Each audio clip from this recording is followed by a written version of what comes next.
राजा दशरथ के 3 रानियाँ थी,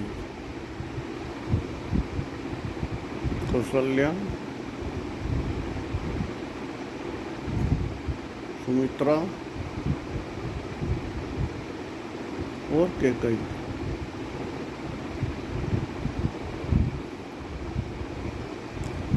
कैकेयी ने राजा दशरथ से कुछ काल पहले 3 वरदान मांगे थे। तो कैकेयी ने कहा, समय आने पे मैं आपसे मांग लूँगी। राजा दशरथ ने कहा, ठीक है, जब तुम्हारी इच्छा हो तब मांग लेना। जब राम का राज्याभिषेक होने वाला था, तो मंथरा जो है कैकेयी के कान भरती है और समझाने की चेष्टा करती है कि तुम राजा दशरथ से 3 वरदान तुम्हारे बाकी है, तो तुम ऐसा करो, भरत को राजगद्दी दे दो और राम को 14 वर्ष के लिए वनवास के लिए भेज दो। राजा ये सुनकर तड़प उठे, ये क्या कह रही हो कैकेयी, तुम्हें लज्जा नहीं आती? राम को मैं वन भेज दूँ, राम मेरे प्राण हैं, तुम ऐसा सोच भी कैसे सकती हो? लेकिन कैकेयी स्त्री हट के अड़ी रही। मंथरा ने उसकी बुद्धि को इतना दूषित, इतना मैला कर दिया था कि वो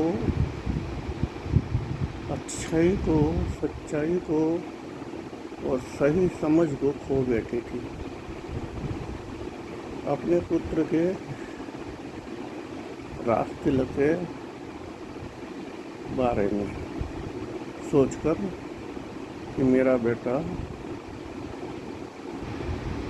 राजा बनेगा, राजा दशरथ के बाद मेरा बेटा उत्तराधिकारी बनेगा। और ये वचन से राजा दशरथ बहुत परेशान हो गए, तबीयत बिगड़ गई, बीमार से हो गए और मरणासन स्थिति बन गई उनकी। जब राजा राम आए, लक्ष्मण आए, उन्हें सब घटनाओं का मालूम पड़ा कि मेरे पिता ने मेरी कैकेयी माता को वचन दिया है मुझे 14 वर्ष वनवास जाने के लिए।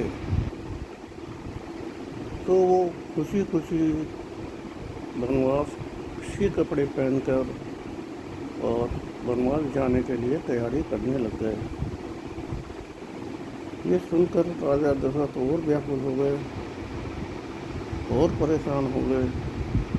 वचनबद्ध थे, कुछ उपाय भी नहीं था, काफ़ी समझा कैकेयी को हार चुके थे। अब उन्होंने सोचा ये विधि का विधान है, इसको मेरे बस में नहीं है टालना कैकेयी के बस में है और कैकेयी दुर्बुद्धि को प्राप्त हो चुकी है। भगवान राम ने वनवासी कपड़े पहने, राजसी कपड़ों को उतार दिए और फिर राजा दशरथ के कक्ष में लक्ष्मण सहित प्रवेश करते हैं और राजा दशरथ को प्रणाम कर कहते हैं, पिता जी, मैं आपके वचन को पालन करने के लिए मैं 14 वर्ष के लिए वनवास जा रहा हूँ। ये सुन के राजा मूर्छित हो गए,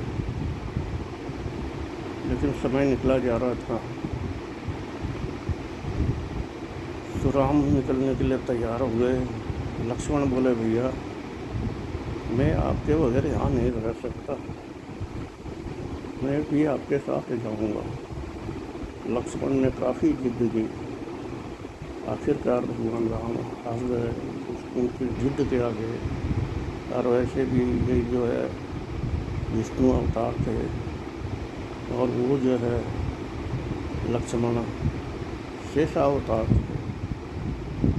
दोनों ही अवतार लेकर धरती पर दुष्टों का संहार करने के लिए, राक्षसों का संहार करने के लिए, दुर्बुद्धियों का संहार करने के लिए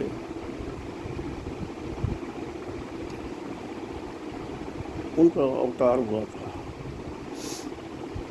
भगवान राम जो है लक्ष्मण के साथ जाने के लिए तैयार हुए तो माता सीता कहती है, जहाँ मेरे पति के चरण होंगे मैं भी वहीं रहूँगी, मैं आपको अकेले वन में नहीं जाने दूँगी। वही लक्ष्मण से जा रहे हैं, फिर भी मैं आपको अकेला नहीं छोड़ूंगी, मैं भी आपके साथ जाऊँगी। उस समय भरत ननिहाल गए हुए थे। राम, लक्ष्मण और सीता वन गमन को निकल चुके और दूसरे दिन भरत जो है ननिहाल से अयोध्या आए और उन्हें पूरा घटनाक्रम को मालूम पड़ा।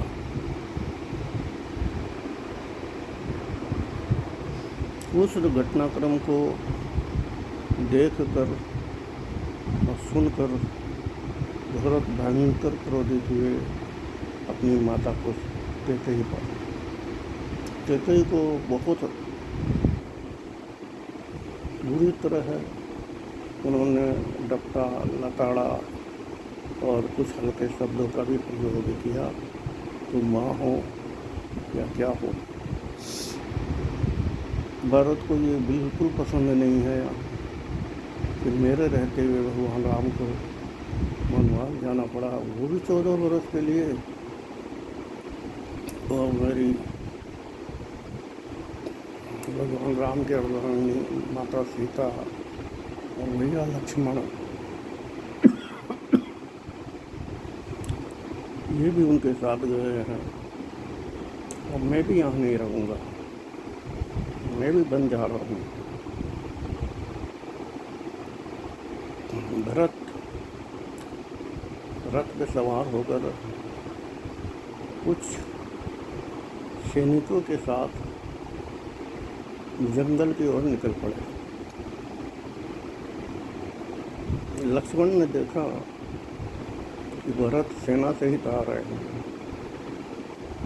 तो लक्ष्मण के मन में थोड़ा पाप जग गया। पाप कि भरत जो है हम लोगों पर आक्रमण करने के लिए आ रहा है।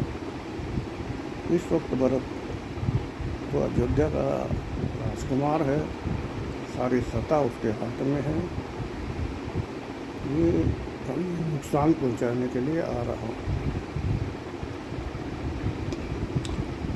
और राजा दशरथ के तो प्राण पखेड़ हुए उड़ चुके थे और साथ में ये समाचार भी लेकर गए भरत जा गए।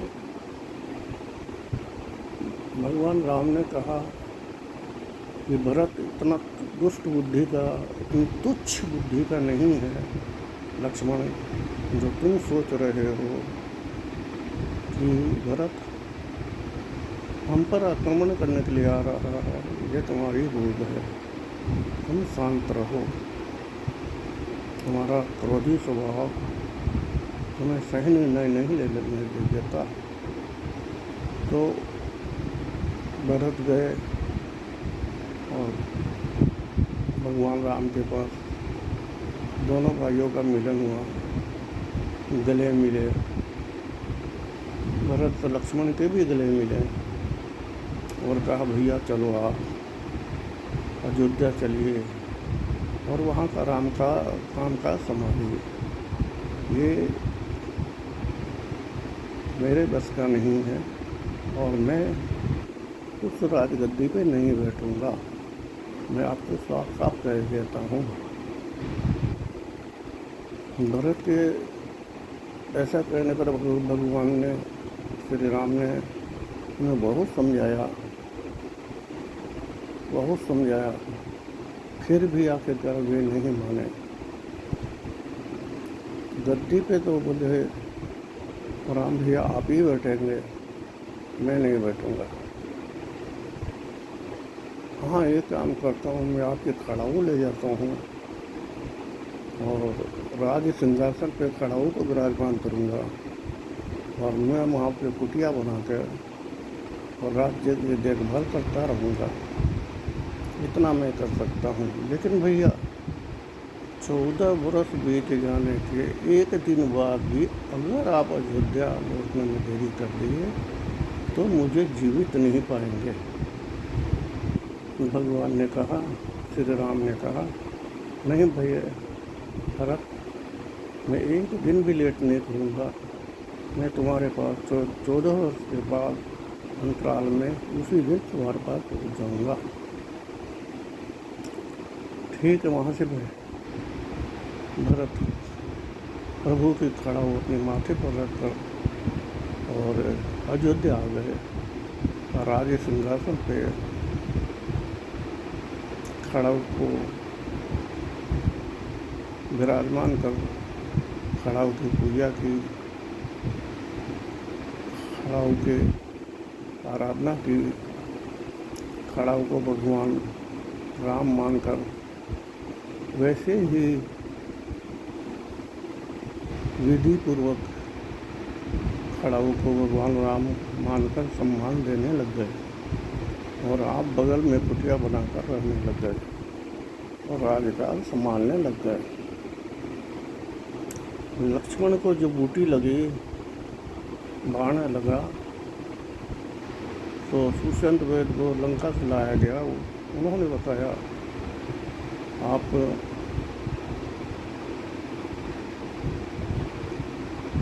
इनके लिए, इनके प्राण बचाने हैं तो आपको संजीवनी बूटी लानी पड़ेगी। संजीवनी बूटी द्रोणाचल पर्वत पर कहीं है, वहाँ तुम्हें खोजनी पड़ेगी। और वो संजीवनी बूटी रात को अंधेरे में चमकती है। हनुमान जी बोले ठीक है, और हनुमान जी ने जय श्री राम का नारा लगाते हुए संजीवनी बूटी लाने चले गए। वहाँ पे बहुत सी लीलाएँ हुई, लेकिन उन्होंने देखा चारों तरफ संजीवनी बूटी है या क्या है, सब चमक रही है मणियों के सदृश। नहीं समझ पाए तो वो पर्वत ही उठा के ले आए और संजीवनी बूटी लक्ष्मण को पिलाने के बाद लक्ष्मण जी अपनी जागृत अवस्था को प्राप्त किए। तो कहने का मेरा तात्पर्य है, लक्ष्मण जी है जो 14 वर्ष तक भोजन नहीं किए थे, उनकी पत्नी उर्मिला 14 वर्ष तक सोई नहीं थी। भरत 14 वर्ष तक संन्यास जीवन जीते रहे और राजकाज संभालते रहे। भगवान राम को कोई वनवास नहीं मिला था, या भगवान राम ने कोई वचन नहीं दिया था। वचन उसके पिता ने दिया था, उनके पिता ने दिया था। अपने पिता के वचन की लाज रखने के लिए, पुत्र धर्म का पालन करने के लिए वो वनवास गए और भ्राता धर्म का पालन करने के लिए लक्ष्मण साथ गए। स्त्री धर्म का पालन करने के लिए, पति धर्म का पालन करने के लिए माता सीता उनके साथ गई। तो यहाँ अगर हम देखते हैं, त्याग और बलिदान की कथा बेमिसाल है। तो अगर हम इसमें से नंबर किसी को देना चाहें कि पहला त्याग किसका बड़ा है, दूसरा किसका बड़ा त्याग है, या तीसरा किसका बड़ा त्याग है, चौथा किसका बड़ा त्याग है, बलिदान है, इनमें अगर तुलनात्मक दृष्टि से इनको नंबर अगर देना पड़े तो आप जो है व्यूअर्स इसे देखने वाले, कृपया आप इसे नंबर दें और साथ में संक्षिप्त विवरण भी दें। आपने जिसे 1 नंबर दिया वो क्यों दिया? क्योंकि महान कार्य तो सभी के थे। माता लक्ष्मी सीता के भी थे, भैया लक्ष्मण के भी थे, भगवान प्रभु राम के भी थे, माता उर्मिला के भी थे, और माता कैकेयी के भी थे। कैकेयी ने उनको वन में क्यों भेजा? आखिर कैकेयी क्या चाहती थी? कैकेयी का तो लड़का नहीं गद्दी पे बैठ रहा था, राजगद्दी पे। वो क्या मंत्रा का लड़का तो गद्दी पे नहीं बैठ रहा था, तो कैकेयी को वो दुर्बुद्धि क्यों दी? या कैकेयी के जबान पे माता सरस्वती बैठकर उस प्रकार का कर्म क्यों करवाया? तो आप कर्मशः 1 number, 2 number, 3 number, 4 number comments में देने की कृपा करें।